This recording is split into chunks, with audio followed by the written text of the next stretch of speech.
Hola Jorge, ¿cómo va? Bien, ¿cómo están todos?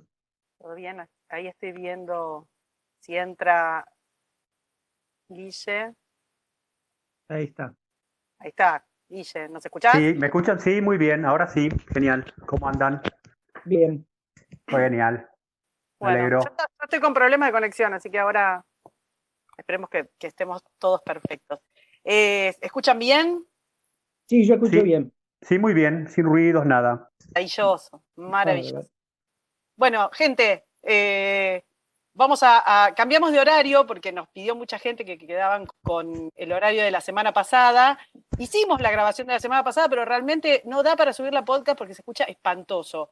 Igual nos quedamos, ¿no? Nos quedamos como con ganas de seguir, Jorge, Guille, así que podemos hacer especial de Navidad, Normandía, mucho más extenso.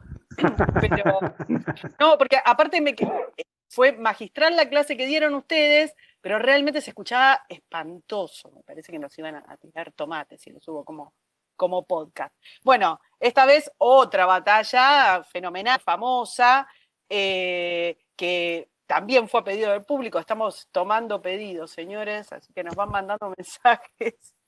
Vamos haciendo, tenemos que mandarles el formulario 56F y ustedes lo mandan, primero Sí. pagan, obviamente, como corresponde, eso va por vía AFIP. En fin, largamos. Por motivos que no vamos a explicar hoy, pero vencido y sin apoyo político, Napoleón, a fines de febrero de 1815, huye a la isla de Elba. Está 3 minutos, no se la banca mucho, pero durante el tiempo que está, a mediados de marzo, bueno, está el famoso Congreso de Viena, donde el tipo queda proscripto y se empieza a armar la séptima coalición. Pero Napoleón, sinceramente, no se toma ni unas vacaciones, no está, creo que ni un mes en Elba, regresa a fin de marzo a París. Y comienza de los 100 días de reorganización de lo que había abandonado, lo que había dejado atrás. Mientras tanto, y para largar, díganme si quieren largar, hacemos siempre más o menos este manejo de primero Guille, después Jorge. Díganme si Napoleón puede rehuir, caer, recién vuelto a París, puede rehuir, caer en una nueva batalla. Puede decir, no, aguanto, le estiro un poco, o era inevitable volver a colisionar. A ver, rápidamente, ¿no es cierto? Para dar un contexto, porque lo que interesa es después la acción y un poco, ¿no es cierto?, las personalidades que se enfrentan, ¿no? Pero yo creo que no le quedaba otra por el contexto. Para el mundo europeo de ese tiempo, Napoleón era el monstruo de Europa, ¿no es cierto? Recordemos que había monarquías en toda Europa y si bien él era un emperador también, su origen, el proceso de la Revolución Francesa, todo ese paquete hacía que su figura no fuera aceptada y me parece que estaba condenado a pelear. No sé qué pensás vos, Jorge. Sí, digamos, el problema que se le genera a Napoleón, es decir, o mejor dicho, que hay un doble juego. La restauración de Luis XVIII en Francia resulta un desastre e incluso pone en cierta vergüenza a las demás coronas, en particular a la de Alejandro, el zar de Rusia, porque al incumplir el Tratado de Fontainebleau, por el cual Napoleón abandona el trono, se instala en la isla de Elba, eh, hay como una vergüenza respecto a la monarquía francesa.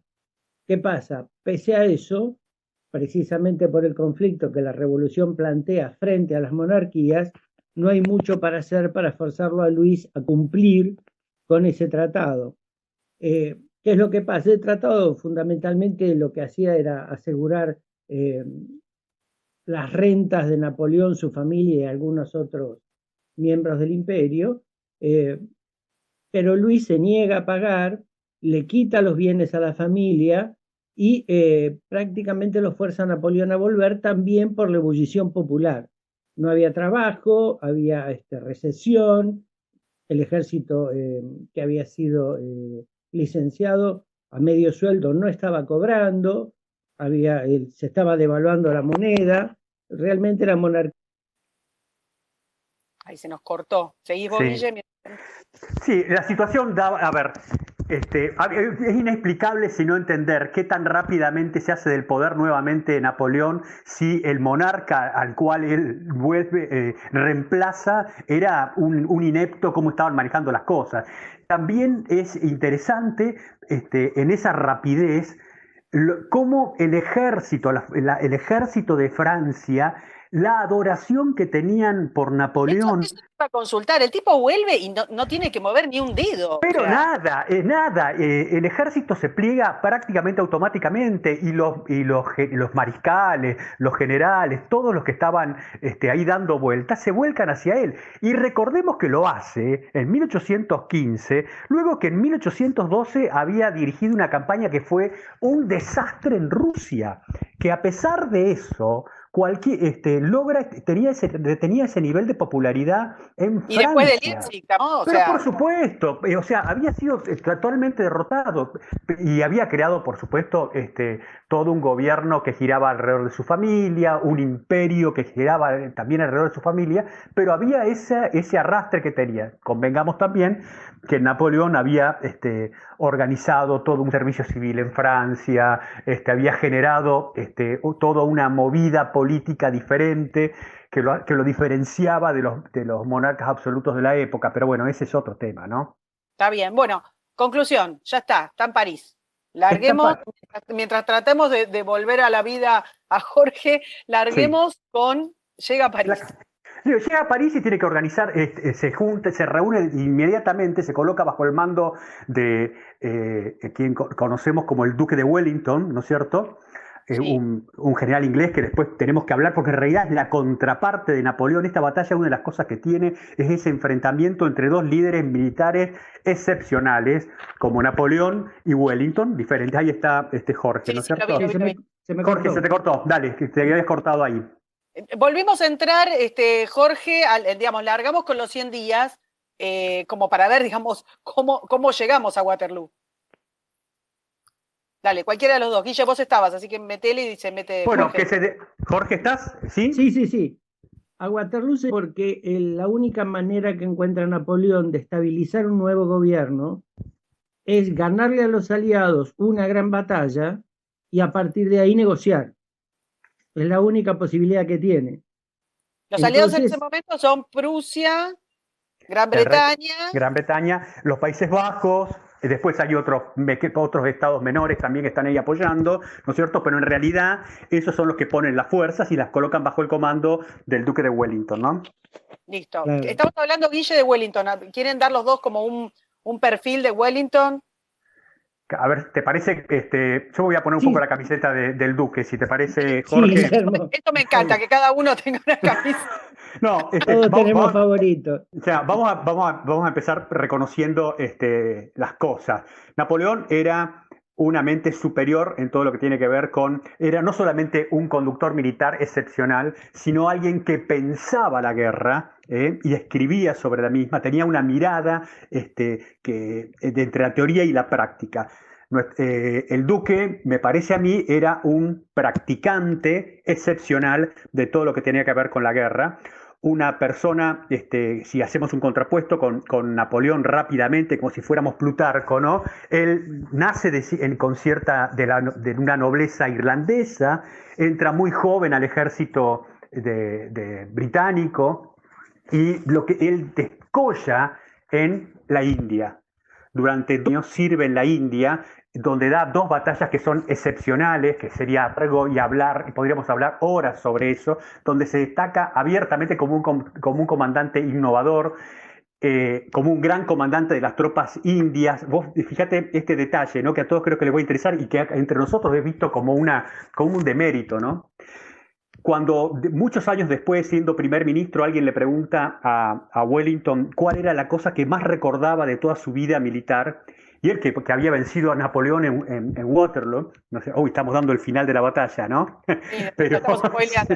se estamos spoileando. Él dice que mi orgullo, primer orgullo, es haber sido general de los cipayos. Ah, mirá. Haber sido general de los cipayos. Era un especialista en la cuestión defensiva, ¿no? No solamente la defensiva, sino era un especialista en en entender la naturaleza del terreno donde se iba a combatir. Hay una famosa frase que se atribuye a él, que es conocer qué hay del otro lado de la colina. Eso era él, saber qué hacía el enemigo del otro lado, aprovechar el terreno. Hay una anécdota muy rápida que doy. En India, en una de las batallas, había un río que unía entre dos poblaciones que eran vecinas. Él destaca unas tropas para que reconozcan eso y le dicen que no hay ningún paso por ese lugar. Y el tipo les dice, no puede ser que no haya un paso en ese lugar, ¿no? O hay dos poblaciones que son ribereñas, que están ahí pegadas. Entonces él va hasta el lugar, se saca las botas, camina hasta que descubre un paso, un vado para que el ejército pase. Bueno, Eso ya era no te vamos Wellington. a dejar hacer más propaganda de Wellington porque No, quedé ahora, La Jorge. estrella, claro. La Que estrella defienda de la batalla de Napoleón. las pirámides. Sí. Napoleón, Jorge, te consulto para que hagas el perfil de Napoleón. No me hagas un perfil Sí. de Napoleón general, sino lo que está pasando en este momento. Napoleón está muy enfermo, ¿verdad? Yo estoy pensando, el tipo, digamos, lo que le lleva de París a las cercanías, al pueblito de Waterloo, hacerlo a caballo con sus enfermedades gástricas. No quiero ser escatológica, pero sinceramente tenía muchas dificultades para andar a caballo. Un tipo, claro, No, un tipo que la estaba pasando físicamente muy mal. no es tan así. Tenía las enfermedades de un hombre de su edad y que había hecho campaña durante 20 años. Sobre todo hay una cosa, después de la campaña rusa, tanto él como los grandes comandantes del ejército vienen bastante mal. Es decir, hay más un desgaste emocional, físico también, pero hay un desgaste emocional en todo. En cuanto a las cabalgatas, Napoleón era muy mal jinete. Eso nadie lo puede defender, aunque tenía 150 caballos, pero era muy mal jinete. Eh, Aquí lo que tiene Napoleón es Estás rompiendo un mito, Jorge, nos estás rompiendo el corazón a todos. Nunca lo vi, siempre lo vimos andando a sí, caballo.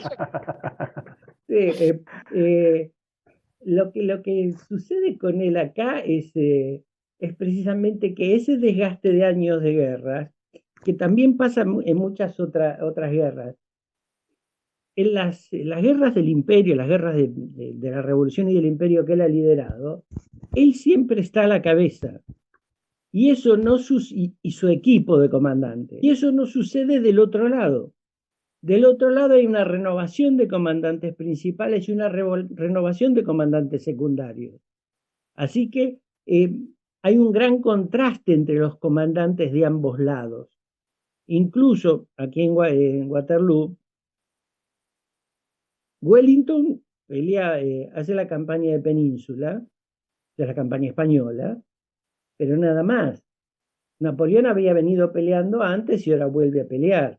Y del lado de los prusianos, Blücher había peleado la primera campaña de 1806, vuelve 5 o 6 años después al ejército prusiano, hace una breve participación en la campaña rusa y luego hace la campaña de 1813 y 1814. Pero, digamos, han tenido del otro lado un periodo de descanso. Del lado francés ocurre. Y eso, sumado, les repito, al desgaste emocional de la campaña rusa, bueno, pone todo en bastante desequilibrio. Y en el caso de Napoleón, el desequilibrio más notable se nota en cómo arma el comando del ejército. Sí, después te voy a preguntar todas estas historias que hay alrededor del tiempo que demora en atacar tanto el 15 como el 18, pero bueno, sí. Larguemos, no sé, ¿quién va a largar con la descripción de la batalla? Guille, Jorge. ¿Te parece que hablemos un poquito del campo de batalla y vos explicás un poquito el tema de los prusianos y la salida de Grouchy? ¿Te parece, Jorge? Sí, dale. Bueno, esta es una batalla interesante porque se va a dar, el Wellington va a tratar de pararlo a Napoleón a 16 kilómetros de Bruselas. El lugar que encuentra, había dicho que Wellington era un tipo que trataba de entender el terreno donde tenía que combatirse, es una serie de alturas que va a tener un frente que él ocupa con el ejército que tiene, mantiene, depende los cronistas, pero oscila entre los 75.000 y un poco más de 80.000 hombres. La masa de ellos son británicos, después hay algún contingente de los Países Bajos y de algún otro pequeño estado europeo también. Todo bajo el comando de él. Él toma el frente que ocupa, debe tener aproximadamente entre 6 y casi 7 kilómetros. Ocupa esas alturas para poder enfrentar y detener en el camino a que lo cruzaba a Napoleón. Y lo interesante de todo esto, él trata de colocar a las fuerzas, no digamos del lado de las alturas mirando hacia donde va a estar las tropas de Napoleón. Estoy hablando de esta forma sin un gráfico conmigo, pero si tienen ahí un gráfico lo van a ver, sino que esconde, digamos, una gran porción de sus tropas del otro lado de la colina, del otro lado de esas alturas, para protegerlas tanto del fuego de la artillería de francesa, como también un poco engañar a los franceses a Napoleón, básicamente, sobre cómo es su dispositivo. Antes de pasar al lado donde estaban los franceses, voy a decir que delante del dispositivo del dispositivo de Wellington, había hacia la derecha de Wellington podríamos decirlo con términos nuestros, como si fuera una estancia, un establecimiento una granja, agrícola, ¿no? Una granja muy importante que claro, se llamaba Huguenot, y hacia la izquierda del dispositivo, más bien hacia el centro izquierda del dispositivo de nuestro amigo Wellington, que se llamaba La Haie-Sainte. Esos son dos lugares claves que fortifica dentro de lo posible de entrada Wellington. Del lado francés, ¿querés decirlo vos, Jorge, y saltar con lo de Blücher o como quieras? Sí, ahí hay un detalle más. Sí. Visto del lado, a ver, yo me voy a poner al revés, me voy a poner del lado de Napoleón. Sí. Sobre mi izquierda voy a tener Hougomont, que está fortificado. En el centro de Haie-Sainte, y hacia mi derecha, a la izquierda de Wellington, está, ¿cómo se llama? Le Papelot, que es un pequeño grupo de granjas. Digamos que lo que hace Wellington es aprovechar esa altura, como vos bien dijiste, y establecer 3 puntos fuertes para tratar de sostener esa línea. ¿Puedo hacer un comentario ahí? Perdón, un comentario más ahí. Eso que hace Wellington ahí es algo que en la doctrina militar del presente, digamos, de la primera mitad del siglo, de la segunda mitad del siglo XX en adelante, se hace cuando uno está en una posición defensiva. Es decir, alguien que está defendiéndose no ocupa solamente el lugar donde va a tratar de dar la batalla, donde va a tratar de contener al enemigo, sino que aprovecha hacia adelante, es decir, hacia el sector donde puede venir el enemigo, de ocupar aquellos lugares que puedan dificultarle, hacerle problemas al enemigo. Eso es lo que hizo Wellington con estos 3 emplazamientos que acabamos de mencionar. Sí. Sí, seguí, Jorge, dale. Sí, de hecho, el sistema que aplica Wellington, vamos a hacer publicidad de otra cosa, es el mismo sistema que utilizan los franceses en la batalla de Blenheim contra Marlborough. Un sistema bastante común, por decirlo, en la historia de la guerra. Pero también tiene un detalle ese sistema. Al estirarse hacia el Papelot, lo que está buscando Wellington es que el ejército prusiano, que está hacia la zona de Wavre, es que está a la misma altura de Waterloo, pero más lejos, para que el ejército prusiano se acerque por allí para poder atacar el flanco de Napoleón. Es decir, no solo es una posición defensiva armada, sino que está hecha para poder aprovechar un refuerzo que es el ejército prusiano, que es el que va a tener el papel más importante en última instancia. ¿Qué es lo que va a hacer Napoleón? Napoleón va a aplicar un sistema que también es muy propio de él. Atacar los 2 extremos fortificados y luego el centro, en la intención de que Wellington comprometa todas sus reservas. Sucede eso, si Napoleón todavía conserva reservas, tiene la ventaja de la batalla y la puede resolver. Ese es el plan original. Ese plan no va a resultar. Y no va a resultar precisamente por la presencia de los prusianos. Los prusianos van a desequilibrar al francés y lo van a obligar a Napoleón a ser él el que comprometa absolutamente todas sus reservas. Aunque Wellington también lo va a tener que hacer. Pero el golpe final, o el que tiene el poder para el golpe final, va a ser Blücher con su ejército. Así que la estructura de la batalla no es solamente Wellington-Napoleón, sino es Wellington-Napoleón y Blücher. Hay que contar las tres partes para comprender qué es lo que es. Ahí, Jorge, comentás el tema de que... Vos estabas igual hablando, explicando, digamos, cómo manera Wellington estaba disponiendo para dejar el espacio para que pudiera ingresar por detrás, digamos, por la izquierda, el ejército prusiano. Por la izquierda de Wellington, por la derecha de Napoleón, atacar el flanco de Napoleón. Claro. Esto estaba preacordado, ¿eh? Es decir, todos los acuerdos que Wellington y Blücher habían hecho era precisamente para apoyarse mutuamente. Claro. Y en particular en la batalla de Waterloo, esto se termina de acordar alrededor de las 9 de la mañana, cuando llegan las primeras avanzadas prusianas, todavía alejadas como para combatir contra el flanco de Napoleón, pero que ya le comunican a Wellington que ando. Claro. Así que, digamos, Wellington tiene muy claro que lo que tiene que hacer es aguantar. Que claro, de hecho mucho más no podía, ¿no? Ahí volví a la vida por este lado. Ahí puedo hacer no sé si comentaron el tema de Grouchy y la persecución a los prusianos o todavía no. Claro, no, todavía no, estamos hablando de lo que pueden hacer los prusianos. Claro. Ahí quiero hacer un comentario con respecto a este tema de el plan acordado, que es tal cual como dice Jorge, pero lo importante es que se cumplió. Es decir, acá estaban jugando con el tiempo los tres, Wellington, Blücher, ¿no es cierto? Y Napoleón también. Napoleón sabía que los prusianos estaban por ahí, y ahí vas a contar, Jorge, qué pasaba esto con el tema de Grouchy. Wellington sabía que iba a contar con los prusianos, pero también tenía que tener en su cabeza que por alguna circunstancia esos prusianos no pudieran llegar, porque enfrente lo tenía Napoleón, que ese problema de la unión entre los prusianos con el ejército de Wellington no se le escapaba a Napoleón. O sea que ahí hay un juego de los tres con respecto y de cómo se medía, y la importancia también de la decisión de Blücher de cumplir con lo que había acordado, ¿no? Que podría haber tenido excusas para hacerlo.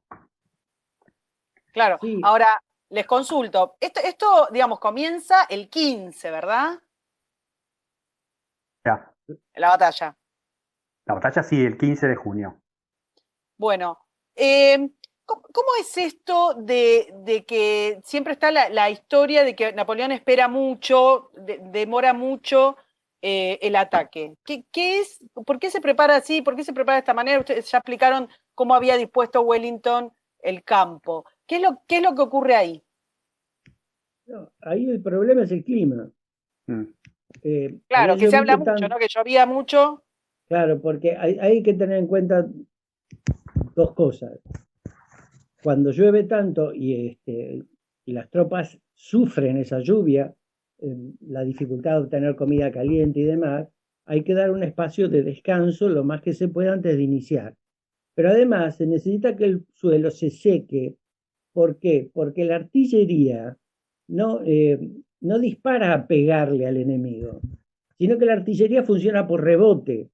Las balas esas que uno ve en las plazas, en los museos y demás, rebotan en el suelo y recién ahí le pegan al enemigo. Y suelen, depende de la distancia, del tipo de bala que sea, suelen rebotar 2 y 3 veces. Así que si el suelo es blando, la bala se pega en el fango y la artillería se pierde. Claro. Entonces lo que tratan de dar es tiempo a que se seque el terreno. Tanto así que Napoleón las órdenes finales recién las da a las 11 de la mañana, cuando él hubiese querido atacar a las 8 o a las 9. Claro, exactamente. Bueno, entonces sigamos. Vos estabas llevando el hilo, Guille, yo los interrumpí con ese... Sí, con ahí esa... me parece que tendríamos que hacer alguna mención con respecto al tema este de los prusianos, ¿no? Y Grouchy.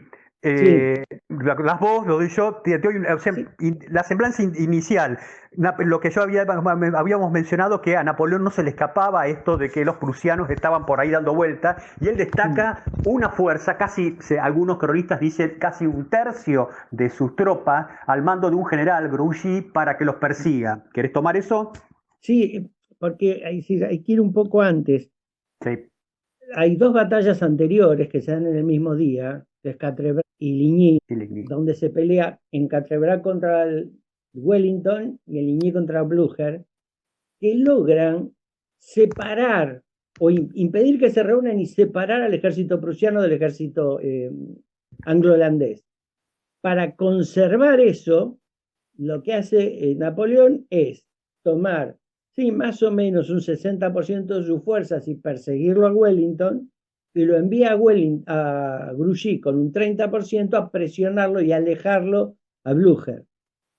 El problema que tiene Grouchy es que Grouchy nunca había manejado un ejército de manera independiente. Ese es el problema que tiene. Era un brillante comandante de caballería, un hombre muy prestigioso en el ejército, pero nunca había tenido un comando independiente. Entonces, por un lado, no presiona mucho la persecución de Blücher, con lo cual le da libertad de acción a Blücher para que haga lo que hizo, distraerlo por un lado y acercarse al campo de Waterloo, y por otra parte, se ciñe mucho a las órdenes que va recibiendo de Napoleón. Y acá hay que tener en cuenta una cosa. Las órdenes no se reciben como ahora por teléfono, radio, lo que sea, sino que son estafetas, hombres que van a caballo de un lado al otro del terreno llevando notas. Y esas notas no siempre llegan ni en el tiempo que uno espera, ni en el orden en que han sido emitidas. Así que Grouchy también queda medio desconcertado con las órdenes que recibe. Bueno, en Yo la creo, historia queda como el salame que no terminó con el ejército prusiano, sí, que lamentablemente le sí, permite pero perfectamente rearmarse. claro, pero eso forma parte de la mala elección que hace Napoleón en sus comandantes. Grouchy tendría que haber sido el comandante de la reserva de caballería y punto, porque Claro. eso era lo que él podía hacer. No podía tener un comando independiente. Aunque era un hombre muy prestigioso y en esa función de comandante de caballería era muy bueno. Pero Pero, quizás, perdón. Sí, sí, sí, sí. sí, sí, no, dale, dale. No, quería sumarle a lo que vos estás diciendo, que la decisión de Napoleón de mandar un contingente tan importante de su fuerza detrás de los prusianos fue correcta, ¿no es Sí, sí, cierto? Porque indudablemente. tenía que presionar, o sea, esas fuerzas de Grouchy tenían que presionar, no era que estaban, digamos, para aquellos que no están en estos temas, no era que tenía que seguir la huella de dónde iban los prusianos y ver qué pasaba, no, que ir y presionarlos, atacarlos mientras estaban desplazando los prusianos, de forma tal de obligarlos a combatir contra esa fuerza y retardar cualquier posibilidad de que se unieran al ejército de Wellington. Decía que fue una buena decisión de Napoleón, obviamente, como decía Jorge, con un comandante que no estuvo a la altura, pese a que algún oficial de Grouchy le dijo, hay que Sí, ir para otro lado, ¿no? Pero bueno. sí, sí, el general Gerard, que era el comandante de de una de las divisiones, le dijo porque desde donde está Grouchy se escucha el cañoneo de Waterloo. Y hay una vieja costumbre militar de la época que era al sonido del cañón. Y Gerard se lo recuerda, pero Grouchy no lo autoriza a separarse ni quiere ir.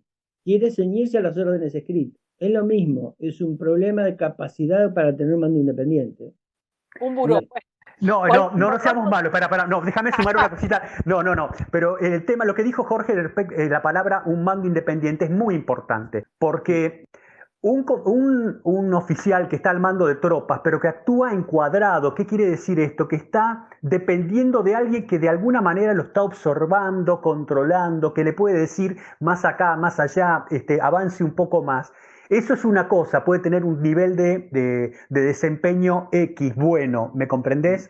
Ahora, pero cuando ese comandante vos lo tenés solo, aislado, le has dado una misión como la que diría una Grouchy, de hacer determinada cuestión, dando de esa persona que no solamente pueda atenerse a la misión que le dieron, sino que tenga la suficiente habilidad mental para entender que las cosas fluyen, puede haber cambios y que y que interprete esos cambios, el sonido de los cañones, a obtener y cumplir con su misión de otra manera. No sé si soy claro. Eso le faltó a Grouchy. Bueno, volvamos al campo de batalla. ¿Dónde quedamos con Napoleón y con Wellington? Bueno, ahí tenemos, me parece, ¿no es cierto?, como habíamos dicho, todos jugando con el tema del tiempo, a lo que había dicho Jorge con respecto a la artillería, que está así y que era el arma que utilizaba Napoleón. Va seguramente a hablar Jorge sobre la gran batería que forma en algún momento de la batalla. Este barrial que era el campo de combate afecta también a la caballería, ¿no? Para poder cargar y para poder moverse, mucho más que a las otras armas. Wellington tiene una actitud más bien pasiva. Él está a la defensa, él tiene que dar y cede la ofensiva a Napoleón, ¿no es cierto? Entonces, cuando el que desata el cañoneo alrededor de las 11 de la mañana es el ejército francés con Napoleón, que como había dado Jorge, lo primero que empieza a ordenar es avanzar sobre la base, sobre ese campo, esa estancia, ese casco muy grande de Huguenot con tropas para hacerse de ese sector.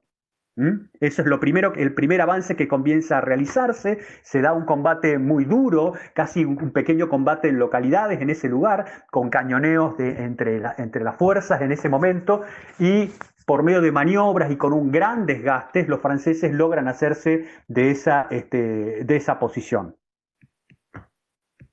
Les consulto cómo es, no sé si me lo iban a decir después, ¿con qué armas, cómo se compone el ejército, bueno, los dos, pero el ejército de Napoleón? ¿Cómo era? ¿Qué eran? ¿Bayonetas? ¿Cómo está organizado? ¿Y qué tipo de... Vos explicaste un poquito, Guille, respecto de cómo eran las balas. ¿Qué es eso? Para darnos una idea, porque ustedes decían, bueno, no rebotaba en un campo tan embarrado. ¿Cómo funcionaba eso? ¿Vos, Jorge, querés? Sí, a ver, el ejército de Napoleón, igual que el prusiano, el inglés y demás, se compone de 3 armas principales: la infantería, la caballería y la artillería. La infantería, el elemento principal o digamos la herramienta fundamental de uso es el batallón o el regimiento. Son más o menos, un batallón tendrá unos 800 hombres y un regimiento puede tener entre 1000 y 2000. Estos soldados pelean con mosquetes con un alcance de unos 150 metros. Más o menos, si han visto El Patriota, se van acercando y disparan en grandes líneas y a pie. Uno le llama la atención que se paren así, se disparen, pero piensen que las estadísticas varían un poco, pero un soldado veterano podía tener una posibilidad de un 2% de eficacia en el fuego, y el soldado regular alrededor de 0,2% por ahí. Así que por eso se paraban todos juntos y disparaban 800 hombres de golpe para en la masa pegarle algo. Claro. Sí. Esa infantería además tenía pequeños grupos que se llama infantería ligera, que avanzaban como tiradores, ya no en esa línea, sino aprovechando el terreno, escondiéndose, acercándose lo más al enemigo, para ir desgastándolo con un fuego no tan voluminoso, pero tratando de que sea más preciso. Una vez que se había hecho ese juego de fuegos, venía el asalto. Una de las dos fuerzas se había dispuesto a defenderse y la otra venía a atacar. Y venía el ataque a la bayoneta. Pero hay una cosa, el ataque a la bayoneta es un ataque psicológico, no es físico. No hay eso como pasa en las películas, que viene una fuerza a los bayonetazos y pelean durante una hora, cuerpo a cuerpo, golpeándose. Eso es una fantasía. El tema es que si una fuerza que defiende no ha podido rechazar por el fuego a la que ataca, cuando la que ataca la tienen ya encima y a la bayoneta, se sienten disminuidos psicológicamente y más allá de un primer golpe salen huyendo. Sí. ¿Puedo hacer una mención? Hay una nota sobre la que hablas de la infantería y seguís con las otras armas, ¿te parece? Sí, sí. Dos cosas, no sé. Una, esos batallones que menciona Jorge, tenían todos una bandera. La bandera a veces que era como una forma de, digamos, dar ínfulas patrióticas a la tropa. La bandera tenía otra misión. La bandera era identificar dónde estaba el batallón y para que la tropa pudiera concentrarse sobre esa bandera. ¿Me comprenden lo que les quiero decir? Para que tuvieran una referencia de dónde estaban plantados sobre el terreno. La segunda cosa que les quería decir, y le dejo ahí a Jorge que siguiera con las otras armas, es que el tipo de pólvora que se utilizaba, cuando batallones, los franceses, prusianos o los británicos, disparaban, la pólvora producía una gran humareda, era una pólvora, no es como en el combate actual que se dispara y no hay una nube de humo que se genera. En esa época se disparaba y se empezaba a cargar todo el campo de batalla de humareda, producto Hay de la muchas explosión de películas esa que pólvora. muestran eso, ¿no? Como una Claro, enorme bola de humo que nadie sabe sí. dónde está parado. Exactamente, tal cual, tal cual. Eso también dificultaba aquello que dijo Jorge al principio de la conducción, poder ver el campo de batalla, porque recordemos que este campo de batalla que estamos hablando es un campo de batalla grande para lo que se estaban operando, pero era un campo de batalla que permitía a Napoleón, a Wellington, tener un control del mismo, viendo por medio de la mirada simple, sin ningún tipo de ninguna ayuda óptica, o por medio de un catalejo. Eso les permitía controlar y conducir. Jorge, te interrumpí. No, vale. Así, y la infantería es la herramienta principal de la batalla. A esa infantería la va a apoyar. Vamos primero con la caballería. La caballería se divide en dos grandes grupos, pesada y ligera. La caballería ligera, conocidas son los húsares, los cazadores, está ahí para explorar en busca del enemigo cuando todavía no sabemos dónde está y para, una vez derrotado ese enemigo, perseguirlo.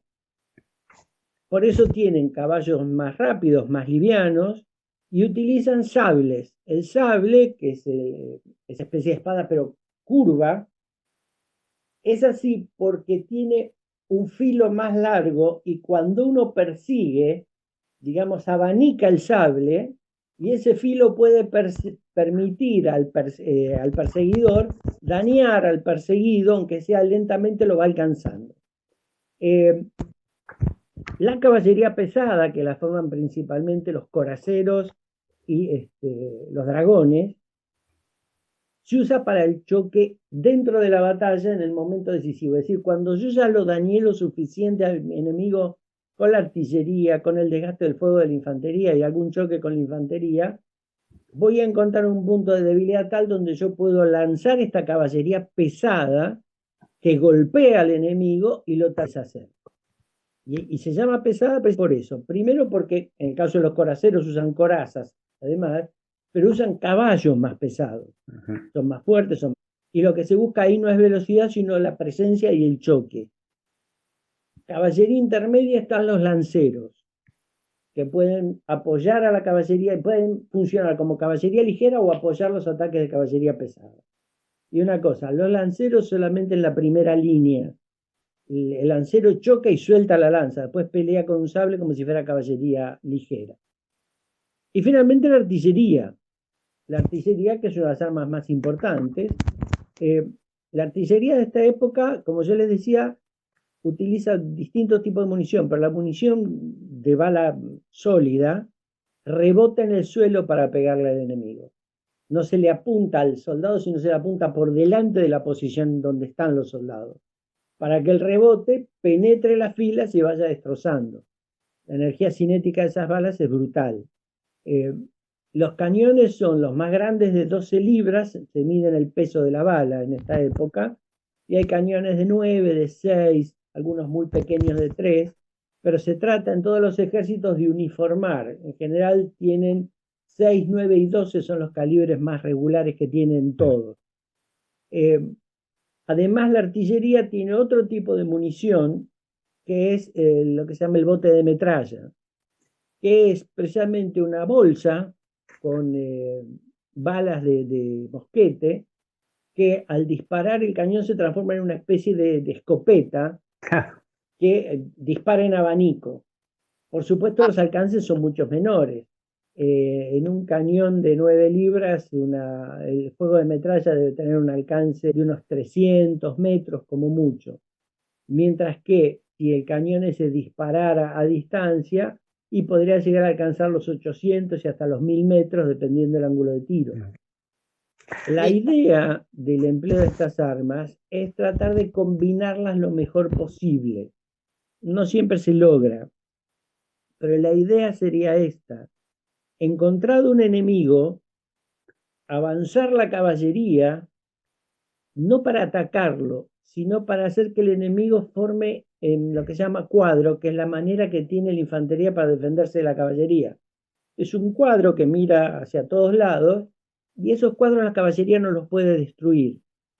Pero si acercando mi caballería yo logro que mi enemigo forme un cuadro, puedo lograr la artillería, que le puede tirar fácilmente esos cuadros porque son grandes y están fijos, y además amenazarla con mi infantería. Ese es el juego de todas las armas. No siempre se logra. En general lo que se logra regularmente es un desgaste por el fuego de la artillería, una cierta amenaza de la caballería y el asalto de la infantería. Es el uso regular. Sí. Jorge, puedo hacer un comentario sobre la caballería y Wellington. Wellington, no digo que la despreciaba la caballería, por el contrario, él tenía caballería y tenía un comandante de caballería como Usbridge, un tipo importante. Pero la tenía un poco, la usaba con cierta limitación. ¿Por qué? Porque él consideraba que una vez que se largaba una caballería a atacar a un enemigo, sea a la infantería enemiga o sea a la caballería enemiga, era muy difícil después replegarla en orden para poder ser utilizable. ¿Me comprenden lo que les quiero decir? Que la caballería, una vez lanzada, era muy difícil poder reorganizarla luego de su carga para poder ser empeñada en otra situación o volver a cargar. ¿Me comprenden? En eso Wellington era más reacio a una utilización de la caballería, y vamos a ver que la usa con relativa suerte durante la batalla. Los invito a volver entonces salvo que quieran hacer alguna otra especificación técnica, volver sobre la cronología de la batalla específicamente. Habíamos quedado en la retirada de los prusianos y con Bonaparte con un 30% menos de su ejército. Y con los británicos nos donando Hugonot, y teníamos a los franceses en ese lugar, ¿no es cierto? Ya, ¿querés lanzar de esa parte ahí que hacen los franceses y te cuento ahí cómo hacen los británicos? ¿Te parece? Dale. Sí, ahí se lanza el ataque Hugonot. Esto es más o menos 11:30 de la mañana. La gran batería, que es juntar una inmensa cantidad de cañones, en este caso hay 2 grandes baterías que se van a usar, de unos 80 cañones cada una, que es incluso para la época demasiado, no porque fuera mucho, no porque no se pudiera hacer, sino porque más de 60 cañones todos sabían que eran innecesarios, pero aquí van 80, para tratar de ablandar por el fuego el centro con esta gran batería y atacar el Papelot, que es la otra punta fortificada del frente de Wellington. Todo va sucediendo más o menos entre las 11:30 y las 12:30 de la mañana. Mientras pasa esto, ya los prusianos están muy cerca del flanco de Napoleón. Así que se está complicando la batalla. Napoleón está recibiendo algunos reportes, todavía no son muy claros, pero se le está complicando la batalla y ya tenemos a los prusianos muy cerca. Lo que va a suceder a la 1 es que a la 1 van a capturar un húsar prusiano, y ya Napoleón va a saber concretamente que Blücher se está acercando en fuerza. Lo que aquí se le complica el plan de batalla. Le va a enviar una nota a Grouchy pidiendo que llegue al campo de batalla, pero cuando le llega esa nota a Grouchy no está en condiciones de llegar por el tiempo. ya llegaría de noche cuando la batalla estaba resuelta. Así que trata de hacer Grouchy para llegar al campo de batalla no sirve porque va a ser tarde. Después de esto, a la 1:30, cuando todavía se está cerrando el combate de Hougomont y se está cerrando el combate de Le Papelot, la gran batería que ha batido el centro de Wellington va a cesar el fuego para dar paso al ataque de d'Erlon, el cuerpo de ejército de d'Erlon, que para esta acción son 3 divisiones de infantería: la de Quiot, la de Doncelot y la de Marcognet. Y acá, este debía haber sido el ataque principal, si hubiese tenido éxito. Hay un problema técnico. Hay varias formaciones para que las divisiones se formen. Una división tiene, para que tengan una idea, unos 8 batallones, entre 6 u 8 batallones. Hay algunos mecanismos. Los 2 más conocidos son uno, no les voy a dar el nombre para que no se compliquen, uno que hace que cada batallón de 800 hombres formen 2 filas de frente, completo el batallón.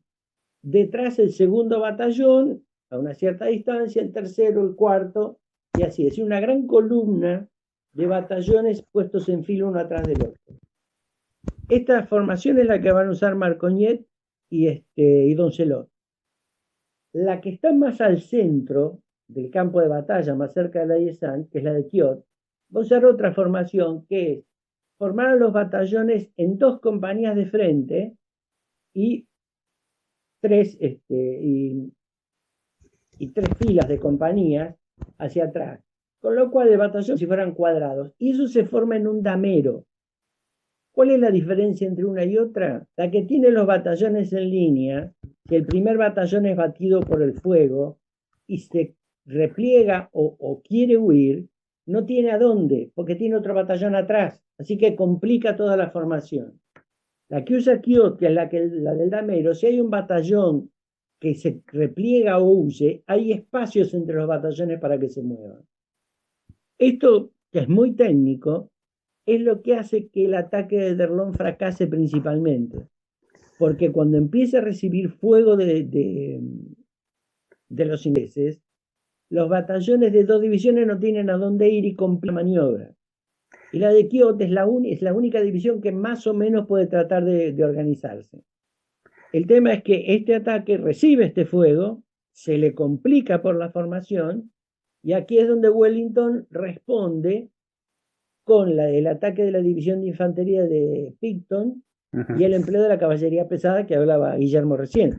Ahí el amigo Picton tiene un problema de vestuario.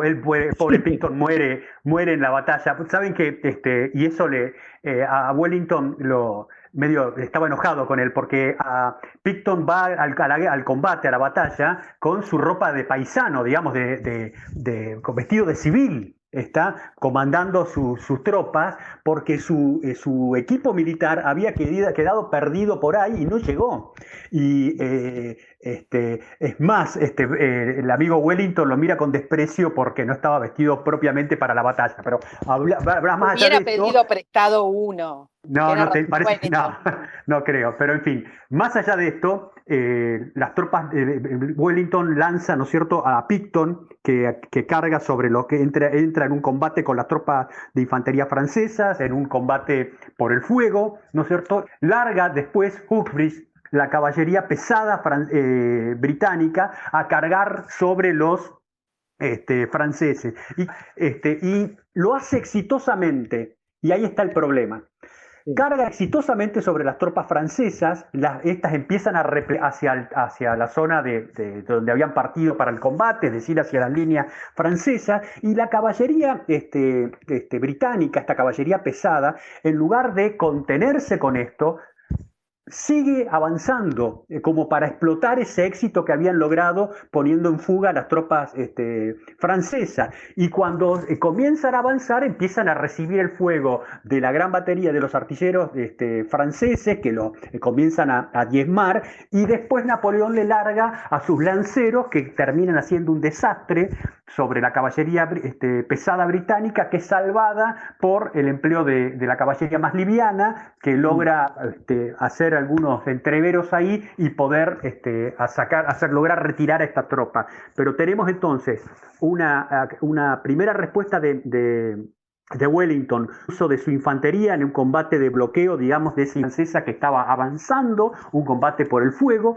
un lanzamiento de la caballería pesada británica que logra a sacar esa infantería francesa de la zona de combate y que se repliegue, y en vez de contenerse en eso, continúa en una persecución y ahí es diezmada la caballería pesada británica por el fuego de la artillería francesa, estoy repitiendo, y la acción de los lanceros franceses. ¿Qué hora es? ¿Qué hora es más o menos ahí? Vos Las 2 de la tarde. Las 2 de la tarde, más o menos, ¿no?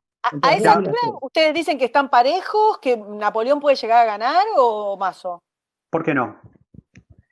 A ver, para mi juicio, y acá podemos, podemos diferir, ¿no es cierto? Si Napoleón lograba quebrar el centro de Wellington, es decir, partirlo en dos, ¿no? Y hacerse del control del territorio, de la zona que estaba dominando las tropas de primera línea de Wellington, es decir, barrerlo a Wellington de las alturas, él iba a estar controlando el terreno y iba a estar en una situación, me parece a mí, mejor como para poder contenerlo a Blücher, que estaba viniendo. A ver, cuando nosotros decimos que aparece, ¿no es cierto?, logran ver tropas prusianas que se están viniendo y otras, eso estamos hablando de las vanguardias de esas fuerzas de Blücher que están avanzando. Eso es un indicio importante de lo que está viniendo, pero esa fuerza militar, el grueso que va a combatir, está más atrás. Entonces, todavía, me parece a mí, tenía espacio táctico Napoleón como para poder vencer si hubieran los dioses ayudado un poco con más suerte. Me parece a mí. Está bien. Sí, digamos, aunque el ataque fracasó, todo el frente de Wellington está presionado. Claro. Y este ataque fracasado no implica que las fuerzas francesas que participaron desaparecieron del campo de batalla. Están reorganizándose, todavía hay grandes oportunidades. El problema que Napoleón tiene, y lo sigue viendo, que es un poco lo que dijo Guillermo recién, es qué tanto puede comprometer para romper el frente de Wellington hasta que lleguen los prusianos. Claro. Y eso es una evaluación del comandante que es profundamente personal y que tiene que ver con el timing de la batalla. Claro. Napoleón no va a ceder después de esto, va a lanzar otro ataque más. Si nos escucharon cómo describimos la batalla, la Yesan, que está en el centro, divide por la mitad el frente. Hasta ahora lo que hemos atacado es el extremo de Hougomont, el centro de la Yesan, Papelotte y el terreno que va entre la Yesan y Papelotte. Los próximos ataques van a ser los franceses, van a ir de la Yesan a Hougomont. Van a seguir tratando de ese frente. Pero los prusianos están cada vez más cerca. Un comentario ahí, Jorge, te interrumpo un segundo nada más, mil disculpas. Fíjense que Napoleón, y estoy hablando bien de Napoleón, Jorge, así que tildame ahí. Tildame ahí. Presente. No, téngase presente esto. Napoleón, en este ataque que va a relatar ahora Jorge, no lo intenta en el mismo lugar donde fracasó. Busca otro sector donde obtener un resultado. Es decir, no insiste sobre un lugar donde fracasó y ver si reforzándolo y con más ímpetu puede lograrlo, cuestión que es muy común entre los militares a veces, sino que busca alternativas. Eso fundamentalmente. Disculpas ahí, Jorge. No, sí. El próximo ataque que va a plantear es precisamente tratar de tomar la Yesan, eso lo va a hacer D'Erlon, para limpiar esa fortificación en medio del campo de batalla y presionar el resto de la línea inglesa. Acá lo que va a pasar es que va a haber idas y venidas, ya son las 4 de la tarde más o menos, y si bien la Yesan se va a tomar, los ataques van a ser avanzados por los franceses, repelidos por parte de la caballería ligera que le queda a Wellington, y va a haber algunas idas y venidas en eso, lo que hace consumir tiempo y le da más tiempo a que lleguen los prusianos. ¿Cuál es el problema que tiene Napoleón ahora por delante? Y que realmente acá el mariscal Ney es el que va a insistir. si la segunda batería de 80 cañones que da en este frente que estamos hablando ahora, que estaba teniendo gran éxito con el fuego, siguieran disparando, y había buenas posibilidades de ablandar lo suficiente el frente como para terminar de romperlo. Pero otra vez el mismo problema. No tienen ese tiempo porque los prusianos están cada vez más cerca. Entonces Ney decide lanzar un ataque de caballería pesada contra la línea inglesa.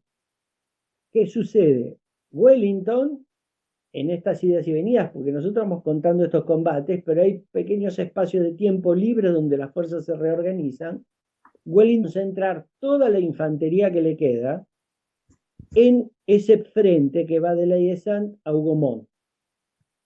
Y esa infantería, cuando ve que la caballería francesa se le viene encima, donde van toda la variedad que tienen, van coraceros, dragones, lanceros, húsares, toda la caballería que tienen, cuando van a atacar a la infantería la recibe formada en cuadro, después de que esta fuerza de caballería ha sufrido bastante el fuego de la artillería. Y acá pasa algo. La caballería francesa sobrepasa los cañones ingleses. Los artilleros salen todos corriendo. Y es también lo mismo que le había pasado a la caballería pesada inglesa cuando atacó la línea francesa, lo ha dado Guillermo hace un rato. Y algo curioso que ninguna de las dos fuerzas de caballería hizo. Los jinetes llevan lo que se llama un clavo, que es para taponar los cañones y hacerlos explotar. Es decir, se le tapa la boca, se le abre con el clavo donde va la mecha, se los llena de pólvora y se los hace explotar. Bueno, ninguna de las dos caballerías, ni la inglesa ni la francesa, hizo esto. Perdón que te interrumpa. Así que la artillería de ambos lados siguió... Desmontan. Claro, tienen que desmontar. Pero lo llamativo, porque además los que llevan los clavos son algunos, no los llevan todos, ninguno de los equipos para clavar cañones funcionó. Es una cosa rara, porque los dos ejércitos hicieron exactamente lo mismo. ¿Qué sucede? Napoleón se da cuenta, y Ney también, que con este ataque de caballería no alcanza, porque es rechazado. Todavía la caballería ligera inglesa funciona. No se pierde la caballería francesa en el ataque, pero tiene que retroceder y volver a armarse. Napoleón le va a enviar refuerzos, pero le va a enviar más caballería. Le va a enviar 4 brigadas de coraceros, que es una cantidad infernal. Y no le envía infantería porque ya no tiene. ¿Qué es lo que le pasó? Él tenía dos reservas. Un cuerpo de infantería al mando del general Lobau y la Guardia Imperial. El cuerpo de Lobau se ve obligado a desplazarlo a su derecha para contener a los prusianos. Así que ahí ya no hay una reserva de infantería regular. Le queda la guardia y no se anima a comprometerla por las dudas de que necesite más fuerza para contener a los prusianos. Así que estos ataques que va a liderar Ney, terminan siendo ataques de caballería sola, que es incapaz de desordenar cuadros de infantería. Así que ambos ataques fracasan. Según cuenta Keegan, creo que son 5 o 6 ataques que cargan, ¿no es cierto?, que la hace sobre estos cuadros británicos, ¿no es cierto? Sí. Los cuadros resisten muy bien a la caballería. La caballería francesa pasa por entre esos cuadros, ¿no es cierto?, mientras les descargan las tropas, esos batallones les descargan digamos, en los 360 grados, van tirando sobre esas tropas de caballería que van ahí atacando. Quiero hacer un comentario también sobre esto de la reserva y el que puede hacer Napoleón. O sea, Napoleón hace uso de la reserva, como contaba recién Jorge, atender a esto y al mismo tiempo para ver cómo cubre este problemita de los prusianos.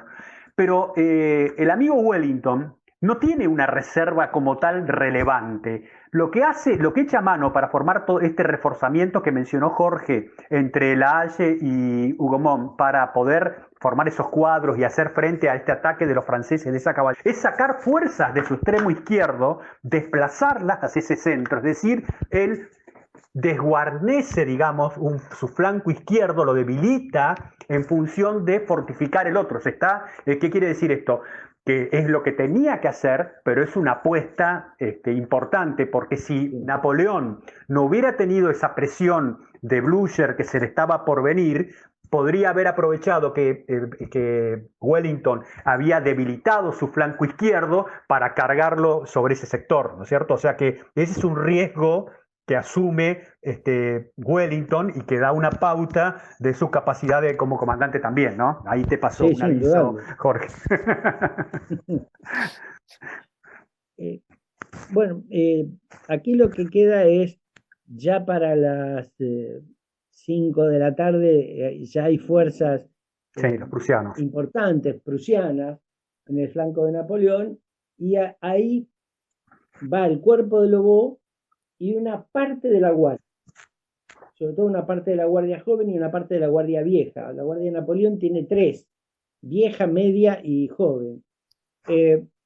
Y allí se entablan combates muy interesantes, donde hay idas y venidas en la posesión del terreno, pero las fuerzas prusianas son cada vez más, de manera tal que el frente de Napoleón ahora no es solamente el que describimos Hougomont, La Haye, Papelotte, que además de esa línea, ahora baja por la derecha de Napoleón otra línea que transforma el frente en una L. Entonces Napoleón está atacando hacia el norte donde está Wellington y hacia el este donde está Blücher. Ya no es una sola línea controlada y no es un solo ejército el que está frente a él, sino que son 2 que vienen de 2 lados distintos. Igualmente lo que va a tratar de hacer Napoleón, la última jugada, es un último ataque para romper el frente de Wellington.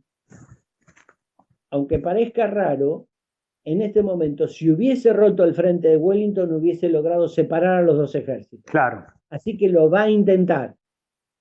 ¿Qué es lo que le queda? Le quedan 7 batallones de la Guardia.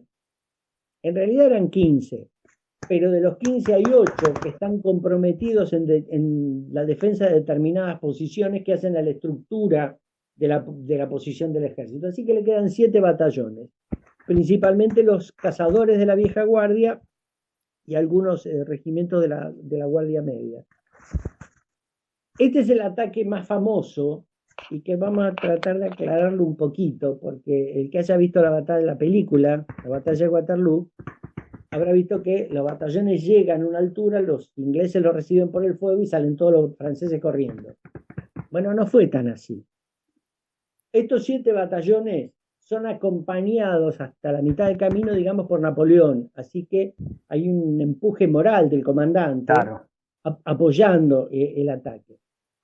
¿Qué sucede con estos 7 batallones? Estos 7 batallones van a formar 2 avanzados por la derecha y los otros 5 escalonados hacia la izquierda. ¿Por qué es esto? Porque esa es la forma que tiene la línea inglesa que van a atacar. Los 2 batallones en cabeza, no, si bien son recibidos por el fuego, como muestra un poco la película, pero en realidad estos 2 batallones se llevan por delante 2 batallones holandeses, que son los batallones de Nassau. Así que no es tan sencillo como se cuenta que recibieron el fuego y salieron todos corriendo. Rechazan estos 2 batallones, pero pasados estos 2 batallones hay un fuego nutrido inglés. Y lo mismo sucede con los otros 5 batallones escalonados. Llegan a batirse por el fuego con la línea inglesa, pero la línea inglesa tiene un fuego más nutrido.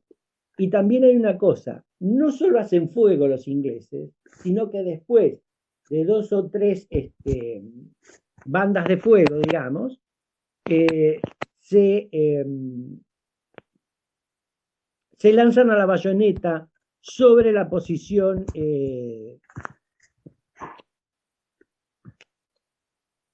francesa. ¿Escuchan? Sí, se escucha. Ya cortado. después de hacer fuego la línea inglesa, se lanza la bayoneta sobre los batallones franceses. Y es esta última lucha breve, tenida de bayonetas, la que hace que la guardia empiece a replegarse. Y no salen huyendo, en principio, sino que se van replegando en bastante orden.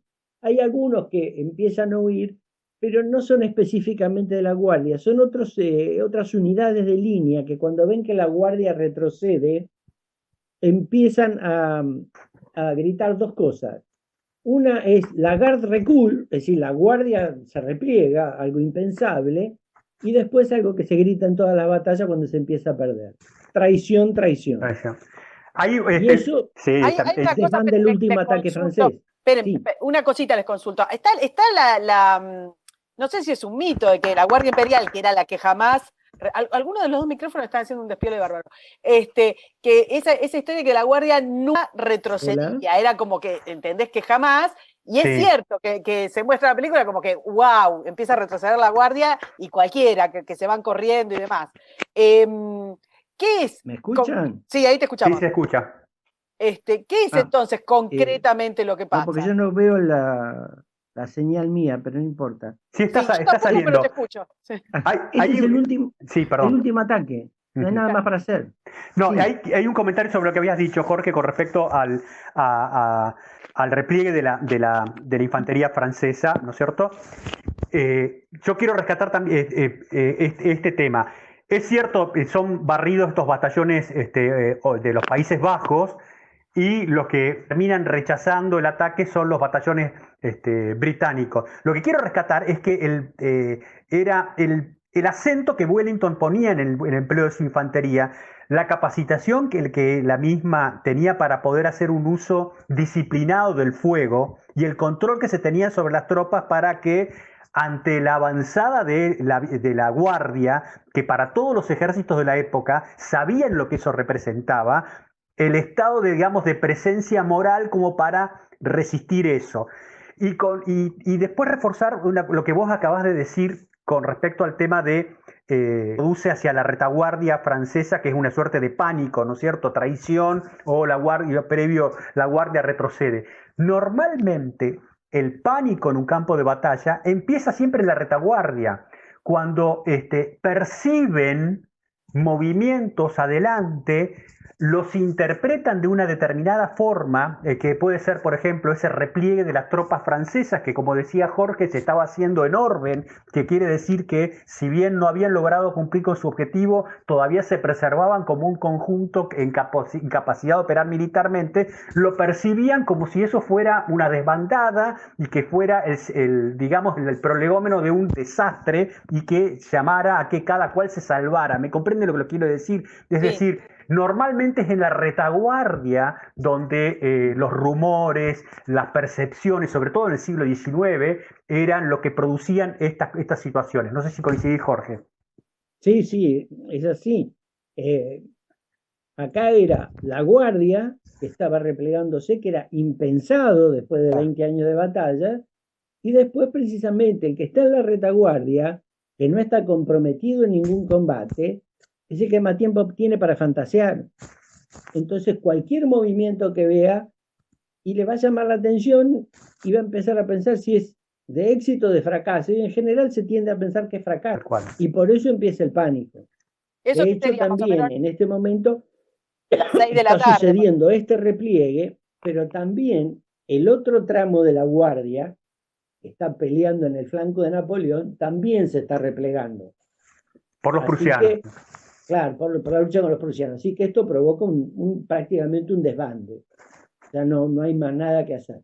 La guardia es la que más en orden se va a replegar, pero la mayoría del ejército va a desbandarse prácticamente. Y ahí ya se produce un avance, ¿no es cierto?, de las tropas de Wellington directamente adelante de las posiciones. Empiezan a avanzar las tropas del ejército de Wellington hacia las tropas francesas, es decir, abandonan las posiciones que tienen y comienzan, digamos, a ganar terreno donde era la zona en disputa, ¿me comprenden? Empiezan a avanzar más allá de las zonas donde se habían desplazado las tropas francesas, directamente no digo en persecución, pero avanzando, ganando terreno más allá de venía el enemigo. Eso ya era un indicio de que el control del terreno, el control del campo de batalla, ya había dejado de estar en manos de Napoleón claramente, ¿no? El Sí, flanco totalmente. Ya digamos, el en que estaba breve luchando contra ya se Prusia, produce el contacto entre los dos ejércitos, el prusiano Claro, y el inglés. tal cual. Ya está todo jugado. el frente que estaba Eh, luchando contra Prusia Queda ya una también lo tenía pequeña cocinado. cosa, que es la historia de un general, el comandante de la Brigada de Cazadores de la Guardia, que es el general Cambrón. Se suele decir que cuando a Cambrón lo intimaron a rendirse, Cambrón lo que respondió, primera versión, es merd, no hay ninguna opción. No La usó, segunda versión, no usó lenguaje inclusivo, ¿no? así es, no, directamente. La otra versión, que fue la que Cambrón contó después, muchos años después de la batalla, cuando le preguntaron, fue que él dijo, la guardia muere pero no se rinde. Sí. Las últimas investigaciones dan que el tema fue un poco menos romántico, y lo que sucedió es que a Cambrón lo hieren en la cabeza y el que lo levanta ya es un sargento inglés. Mm. Es decir, ya tenían todas las tropas, ya estaba filtrada la posición de la guardia. Y que lo que Cambrón hizo fue entregarle la espada y pedirle disculpas por estar herido. Sí. Pero esto es interesante porque muchas veces se cuentan estas anécdotas y realmente terminan desmereciendo a los personajes. Mm. Y conviene, a mí siempre me gusta, prefiero limpiarlo, un poco como lo que pasaba, lo que hablábamos hace un rato del caballo de Napoleón, su capacidad para andar a caballo. Es decir, hay cosas que son un poco más limpias y más humanas. Sí. Y me parece que vale la pena. Hay también, me parece, ¿no es cierto?, que encontramos, ¿no es cierto?, a dos comandantes que estaban en dos etapas diferentes de sus vidas, ¿no? Esto a mi juicio, un Napoleón que creo que ya había dado todo lo más que podía, ¿no es cierto?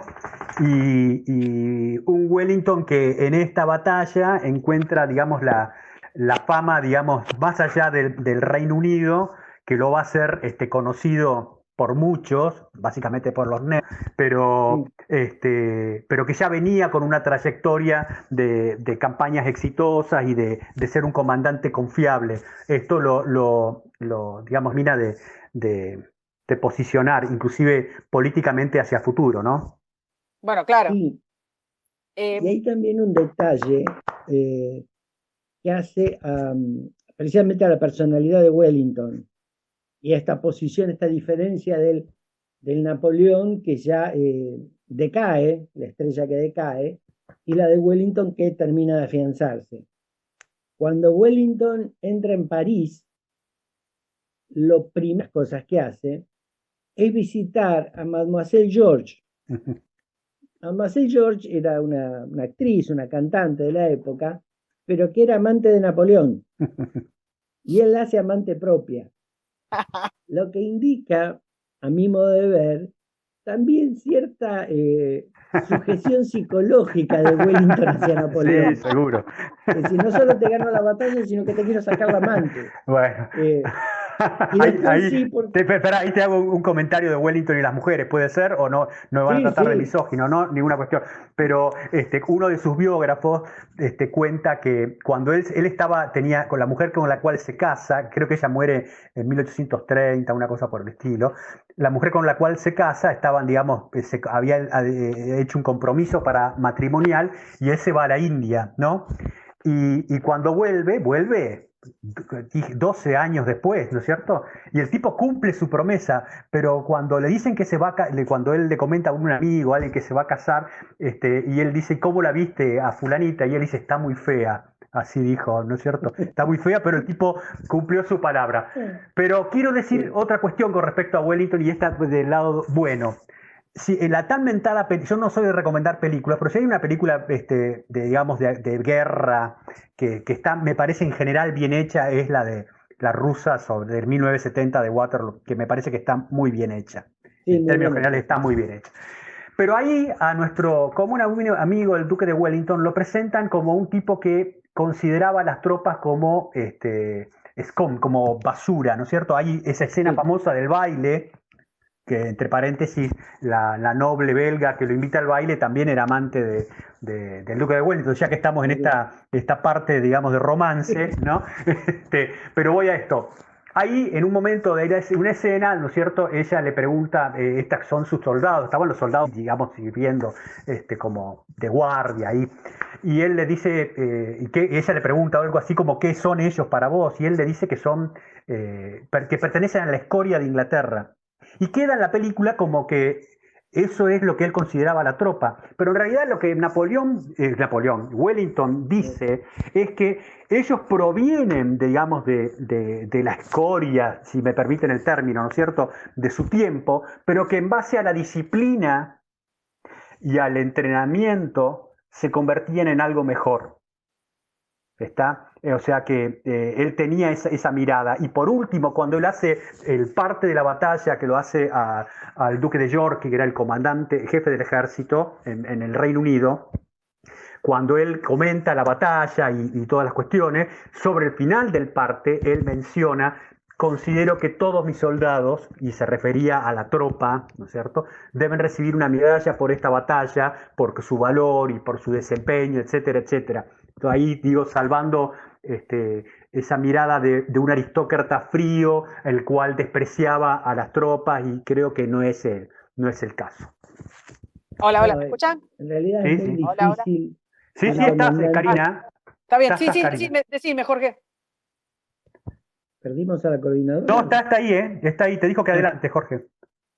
Digamos, es muy difícil que un comandante de la calidad de Wellington tenga tanto desprecio por las tropas. Claro. Es incoherente, no funciona. Tal cual. Ni siquiera Federico el Grande, que era tan disciplinario, despreciaba a sus soldados. Tal cual. Es decir, lo que pasa es lo que vos decís. Una cosa es la mitad de la frase contada y repetida 1000 veces, y la otra es todo lo que él dice de sus soldados. Tal cual. Y hay interpretación correcta. Hay un detalle también, ¿dónde pasa la noche Wellington? Después de la batalla, ¿no? Él le cede su cama a su ayudante, que estaba moribundo y que muere durante esa madrugada. Recorre también el campo de batalla y queda también, no digo que desolado, porque ya tenía mucho en la espalda cargado de ver este tipo de espectáculo, ¿no es cierto? Pero él se da cuenta de que había obtenido una victoria tremenda, pero que a un costo importante, porque había perdido del ejército entre 17, por lo menos 3.500 muertos, 10.200 heridos, que quedar herido era una posibilidad muy importante de morir, ¿no es cierto? Y alrededor de 3.000 y algo de personas desaparecidas, o sea, que no se sabía dónde estaban. Ahí, cuando hablamos de desaparecidos en un campo de combate del siglo XIX, podían ser personas que se habían perdido, podían ser personas que habían desertado, podían ser personas que habían sido vaporizadas por el fuego de artillería. Están directamente. Bueno, ahí les quería pedir a los dos para ir cerrando, ya Después de la batalla, una hora y media. Me parece que el que no me escucha. A mí me parece una de las más importantes. Sí, Jorge, me parece. Jorge, me parece que no la escuchás a Karina. Ella quería hacer una cosita. No la escucho, no sé por qué. Bueno, intermediada, Guille, vos de. Sí, estoy haciendo un puente. Decí, Karina.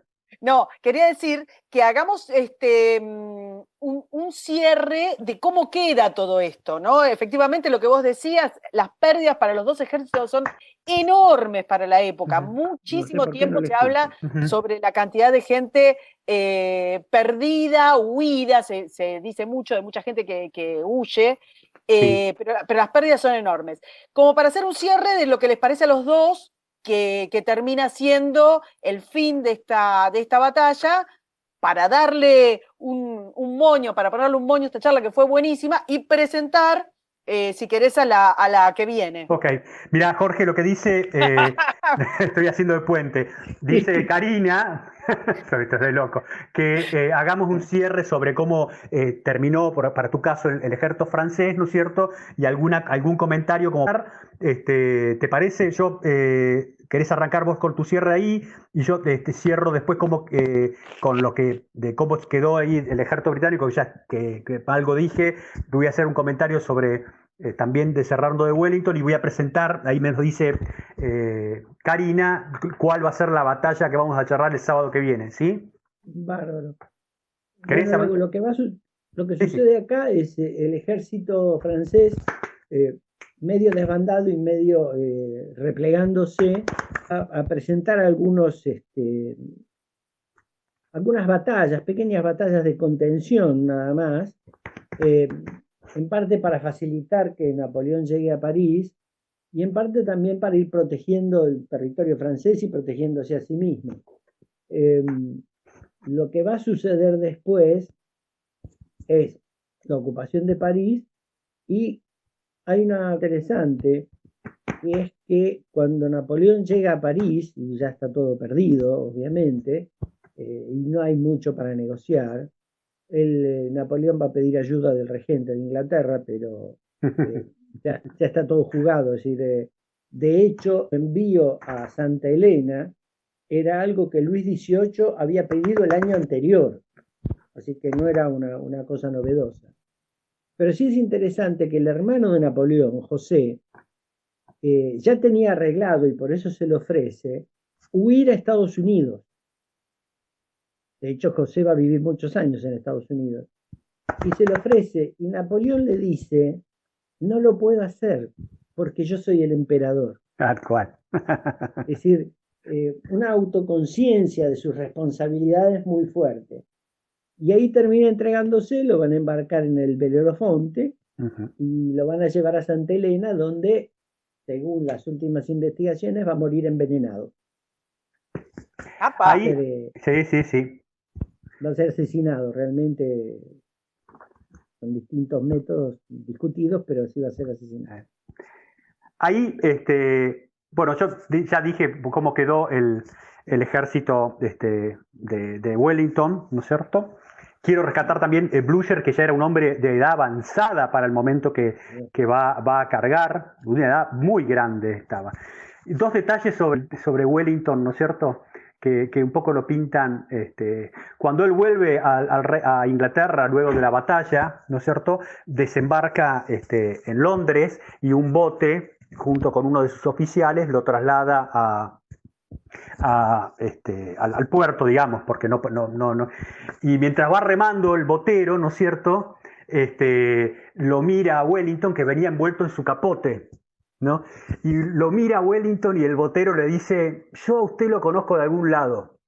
Lo conoce de algún lado. Y Wellington lo mira al tipo, dice, no sé, dice, ¿de dónde? Sí, usted es el señor Smith que vivía de la posada tal acá a la vuelta. Y Wellington le dice, no soy ese Smith, le dice. Ahí nomás queda el amigo este. Pero además lo que yo quería decir es esto. Napoleón, después de su derrota, y que la asume con la altura que él tenía, respondía a Francia y a sí mismo. Quiero ese comentario nada más. Wellington, en cambio, es un comandante que depende de un poder político. Es decir, él respondía a través del militar que estaba por sobre él en el Reino Unido, dependía de un primer ministro. Es decir, eran dos concepciones institucionales de conducir las cosas. De un lado estaba quien era la máxima autoridad de un país, Napoleón, y del otro un hombre que conducía una herramienta de país que se estaba en el lugar. El otro comentario que quería hacer es que esta batalla, digamos, este empeñamiento de los británicos en Bélgica por esta campaña, abre la puerta de una mirada del Reino Unido para sus intervenciones en Europa, y que se va a repetir, creo que Jorge vas a coincidir, ¿no es cierto?, en la Primera Guerra Mundial y obviamente con la Segunda. Es decir, los británicos se van a meter en el continente europeo cuando consideran que hay la posibilidad de que una potencia se constituye en una hegemonía que controle los puertos del Canal de la Mancha o el Canal Inglés para ellos, y eso es amenaza para el Reino Unido. Si no, van a dejar que los asuntos europeos corran por su cuenta. No sé si Jorge coincidís conmigo en eso. Sí, sí, totalmente. Inglaterra va a utilizar el Congreso de Viena precisamente para generar un equilibrio tal en el cual ella siempre puede intervenir para evitar un nuevo bloqueo continuo que ha hecho Napoleón, tal cual, y evitar que alguna nación se vuelva hegemónica en Europa. Tal cual. De hecho, desde el punto de vista de la propaganda y la presión sobre Francia, construyeron sobre el pueblo francés la idea de que Napoleón era un loco, un tirano, un malvado y demás, y eso le costó a Francia 60, 70 años y empezar a valorar a Napoleón. Y eso fue tan bravo que cuando en 1965 se recordó en el campo de batalla Waterloo con una actuación, los franceses no participaron. No, tal cual. Todavía hay cosas respecto de esas cosas, ninguna duda, que son que hacen a la personalidad de las naciones. Y esto nos da pie, Jorge, para presentar la batalla del sábado que viene, porque vamos a seguir con franceses e ingleses, pero nos vamos a ir algunos siglos para atrás. Nos vamos a ir a 1400. Tal cual, iba a decir, vamos con el amor por las batallas ganadas por ingleses que tiene Guillermo Laferrière. Porque vamos al principio del siglo XV, vamos bien para atrás. Vamos a 1415, vamos a ir a la batalla de Agincourt, la famosa, si leyeron a Enrique V y su arenga, ¿no es cierto? De aquel que vierta su sangre en esta, será mi hermano por más vil que sea, etcétera, etcétera. Vamos a ir a esa batalla que es muy interesante. Es una batalla que se encuadra en esa guerra de 100 años entre franceses e ingleses, que tiene que ver quizás con el origen de esa Inglaterra que viene de un origen francés, y que es una batalla que aunque sea tan remota, está llena de enseñanzas para el presente, que tienen que ver con el terreno, con subestimar al enemigo, que tienen que ver con la decisión de pelear aun cuando las condiciones están en contra. En fin, esperamos que les pueda interesar el sábado que viene. Pero después podemos ver alguna en otro lugar del mundo, si les parece. Sí, así salimos un poco, que estamos siempre en el mismo lugar, pero bueno, en fin. Señores, ojalá les haya gustado. Para mí es un lujo estar con estos dos profesores que le podés preguntar cualquier cosa y saben todo, no los puedo agarrar nunca con una respuesta que no sepan. Y nada, nos vemos la semana que viene. Seguimos recibiendo, Guille está anotando los pedidos, ya les dije, tienen que pedir el formulario, pasar por la FIP y después nos lo elevan, y nos vemos el sábado que viene a las 6 de la tarde con la batalla de Agincourt de 1415. Un beso para todos, muchas gracias. Chau. Bueno, gracias por todo. Chau. Suscríbete, me gustealo, compartilo y nos vemos en la próxima. Muchas gracias.